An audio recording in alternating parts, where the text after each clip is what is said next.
All right, so we've been doing a lot of thinking. I'm David Richardson, Chief Digital Officer of Lippy Taylor. Geeta Patel, anyone? Hi, everyone. I'm Geeta Patel. I lead our frictionless intelligence team, which is our data research and insights team.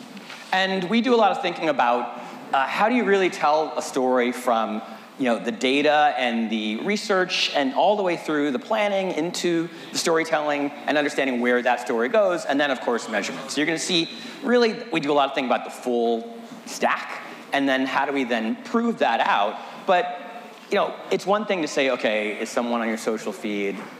Are we going to the website? Those things we can handle pretty well in digital. But really, how do you think about, for a CPG brand, are people buying your product, right? If they look at your PR article, if they look at an ad, how do you then start to think about attribution, some of these really tough questions that all of us are trying to solve, especially as we're looking at marketing mix modeling and those types of things with some of these bigger companies. So that's the problem that we're thinking about here. Okay. Keep going. Yeah. That's what I'm trying to confirm. Okay, so the research that we're going to take you through today has already won the best paper at the International Public Relations Research Center. And this year, the theme for that paper was research that impacts the profession of public relations. So just setting the stage that this is something that we've had peer-reviewed and now will be publishing. So quick show of hands. How many times in the PR world has eventually a client showed up who said, what are these impressions getting me? How is this affecting my business? All the time. Right? I mean, I think everybody, right? We've all had that. I get the same thing, of course, for social, right? Oh, we have all these likes, all these impressions.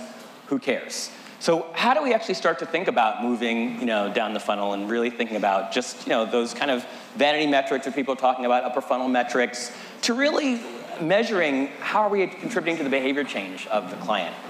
How are we actually driving purchase intent, loyalty, that type of stuff, and really quantifying the business impact and having KPIs that matter to not just the CEO, but the CMO and the CEO, which really, that's how you keep your budgets in this game, right? So this really inspired sort of our research question for this paper, which was, which leads to greater purchase intent, exposure to positive news or advertising? And we went into this research with the hypothesis that consumers who are exposed to positive news about a brand have a higher likelihood of, or have a higher purchase intent for that brand than consumers that were exposed to only advertising. And so just some quick background on the kind of methodology. So we leverage, we work with YouGov on this project, and we leverage their brand index survey. So it's a survey that goes out daily, and it's measuring brand health metrics across over 2,000 brands. And what we like about it is it's daily data, and we've got a long historical lead on that. We also included 30 brands across 3 categories. So we focused on CPG, obviously, because that's what we want to talk about, over-the-counter drugs, and then skincare and cosmetics. And the brands we pulled, the data that we pulled from, we pulled based on them being top 5 in their category on ad spend and top 5 in their category on article count, so that we knew there was enough exposure out there for both. And of course, we added some statistical testing on top of this to ensure that the data that we were presenting has some significance in it. We have very specific here, a pairwise one-sided z-test comparison across all 4 groups. And because there were, I think we looked at gender, age, whether they were a consumer or non-consumer, we also had to add a Bonferroni corrected significance threshold to this. So our first insight. The first is obviously what we label this presentation is that yes, we did find that positive news has a stronger impact on purchase intent than advertising. So let's look at the data. You're gonna see a lot of charts like this as we go through this research. This here, none, is people who are exposed to either news or public relations. Ads only are people who are only exposed to ads. News only, people only exposed to positive news, and then news and ads, they reported being exposed to both. And we kept these groups mutually exclusive throughout. So here you'll see that news-only exposure has a higher percentage point lift than ads only. It's about 6 percentage point lift. which is very telling of the impact of PR and what we can be able to, or what we're capable of doing. We can go beyond sort of these upper funnel metrics and really focus on being able to build strategies that can impact the lower funnel. So we've been telling clients for a long time that this third-party work is actually more persuasive than an ad that someone sees, especially as time goes on, right? As we know, people tend to believe ads less and less. But now we actually have the data. We actually can show you, and if you go to our website, you can actually pull the report, and show that yes, PR is actually more impactful than just an ad alone. Now, we also have to note that together, of course, the lift is even stronger, which is obviously there's going to be a lift from no exposure at all, but together, we can make a huge impact in purchase intent, and we'll kind of get into some of those recommendations in a bit. So we did break the data also down by category, as I mentioned, and across the board we saw, again, this same lift in exposure to positive news only was stronger than exposure to ads only, but it was most prominent in the OTC drug category. So you'll see it's about a 10 percentage point lift than being exposed to ads only. And then also in skincare. CPG, we didn't see as strong of a lift, but across the board, together, once again, the lift was really strong. You can see sort of as a theory, right, where trust might be more important, OTC drugs, skincare, and CPG food, you'll see the skew more, right? So that actually makes sense. Where you need to have a more trusted source, PR tends to have more of an impact. And so then the next thing we did was we actually broke this data down by whether they were, they revealed that they were a consumer of the products that we looked at, the brands, versus a non-consumer, to see if there was any kind of difference in, repeat purchase versus, getting a new customer through the door. So you'll see here on your left-hand side is the customer of the brands, and the right hand for each column is the non-customer. So across the board, again, we're seeing that lift with exposure to positive news only, but in some areas it's a lot more prominent than others, right? So OTC drugs, once again, that is really prominent, but especially with consumers that are existing. And this, again, tells us that PR has an impact on driving repeat purchase and potentially loyalty, and we've got to kind of think about that as we're sometimes pigeonholed into an awareness campaign or consideration campaign.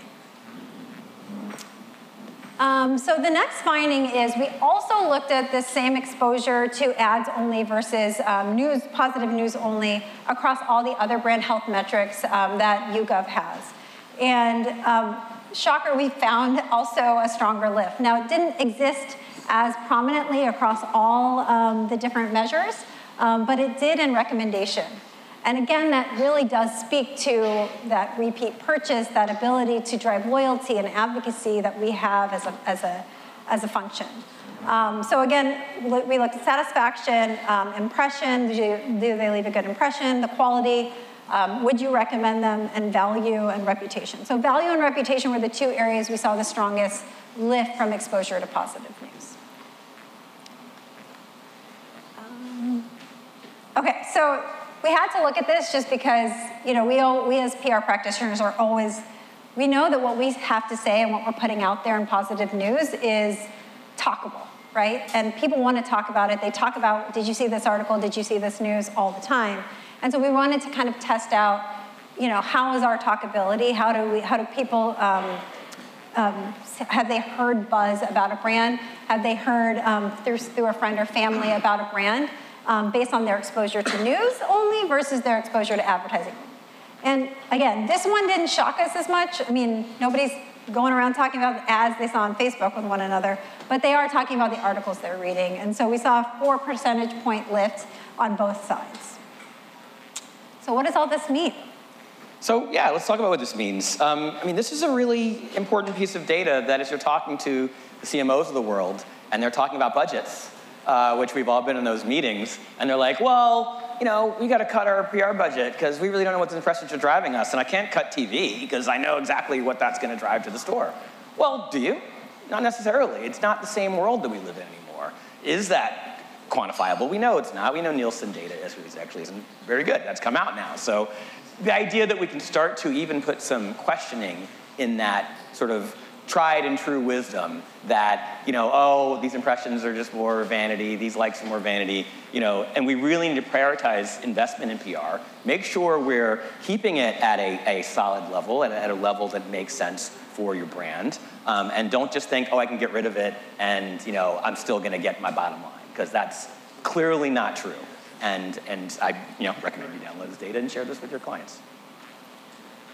And then strategize, right? So really think about how is PR affecting the entire journey, right? I know we're focusing on sort of consumers and OTC drugs here, but really how is it affecting your whole journey? Because we can see that it touches all these different places. Anklusa's presentation talked about, how it can, go to your website and how we can think about, so how do we actually make sure that our strategy really is thinking through everything we want to achieve, really thinking about the business objectives right up front, and then how are we achieving those business objectives. And more we're able to prove with a lot of these tools how we're actually impacting the business objectives. And then, of course, that leads us to, we should be thinking about business impact. So better PR measurement. I really don't have a lot of programs where we're just measuring impressions anymore. We actually need to be thinking about impact. Looking at things like correlation between, YouGov, I'll talk about YouGov. Some of these, folks out here like Inclusive and, these PR solutions, Memo, I know it's another sponsor. These solutions are great solutions to really be thinking about how do we start to correlate what we're achieving, what we're doing in the PR world and what we're delivering to actual results. I know we're here talking about that, but more and more we kind of need to be delivering that. I know Katie Payne was here earlier talking about that for a long time, but it really is more important than ever. Yeah, and I'll just add that, those correlations, it should be enough to be able to go to leadership and say, look, there's a statistical correlation here between what we're pushing out and what's going on with the business, and being able to do that's very powerful. Right. And then partnering. Again, a lot of us are in these sort of IATs working with, more traditional marketing companies, and really it's our job to kind of show them too what the power of PR is, to convince them of the power of PR so that we can actually partner a lot better, and it isn't just sort of the standard, we create the ad, you guys amplify, but it really is a real true partnership that shows this really powerful way that PR and advertising can work together, as sort of what we traditionally have seen as advertising sort of not be as effective. That's sort of one of our fundamental theses, that people don't want content pushed to them in the same way they did, and they want more pull content. So how do we really work together as we're kind of creating this almost like third type of agency, which sort of does deliver this pull content in a very smart way? How do we work together with our partners, both in the brand side and with our sort of media partners, and really think through what is a kind of a smarter, more inclusive strategy versus sort of the kind of standard strategy you see often with these types of brands. Questions? Thank you.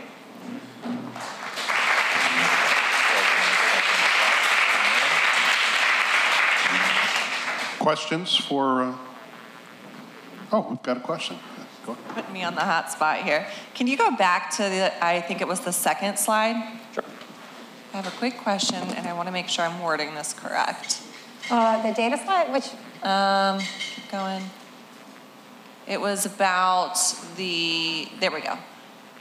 Okay, so when you break down news only and news and ads only, we've been talking a lot about the social influencers, paid spokespeople, those sorts of things. Where do they fall in this bucket? Are they falling under news, ads, or news and ads?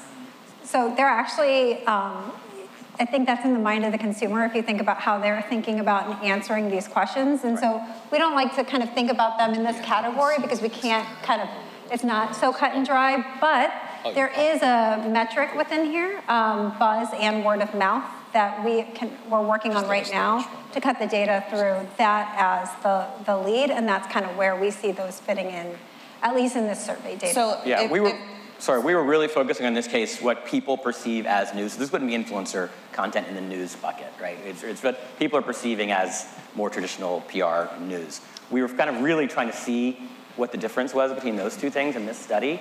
So it isn't really, we're not looking at sort of social and social influencer and those types of things in this work. Okay, thank you. Great question. We have a question right here. Hey, Chris Dickey, Purple Orange Public Relations. Question for you about frequency and how did you account for that and how would that play into ads news? Yeah, so the reason why we like this data is because it's collected daily. And so we have a lot of historical data that we can put in front of it. The other thing that we looked at, again, like we made sure that there was high ad spend and high article counts across the brands that we chose so that we could kind of compare those two and make sure that we had enough volume on the brand side to be able to have that exposure to begin with. So we're not looking at specific cases. We don't say, okay, this brand had the ad frequency of et cetera. It's more of a bulk across this industry, people who saw ads versus people who saw news, versus people who saw both, who reportedly saw those things, right? Yeah, we don't have the frequency data from behind the ads that these companies put out there. Hi, Gina Rubel, Fury Rubel Communications. So we're all B2B, and so my question is, have you done any of this analysis in the B2B space where it's business buyers versus consumers? Fantastic, not yet. Oh. So this Good research idea. Yeah, we just came out with this one, but yeah, it'd be interesting to look at that. Yeah, it'd be interesting to see if it correlates in some way. I would guesstimate that B2B would be more important than because trust is even more important. If you sort of correlate, if you go back to the one with later with the drugs and stuff. So the one where we just had. So if you can see drugs, skincare, food, wherever trust is more important, news is more important than skew is even more important. I would think B2B would even be more so. Again, it's a theory, but I would guess that. No, I agree with that. That's why I asked. Yeah, we haven't done the data though. Thank you. Sure.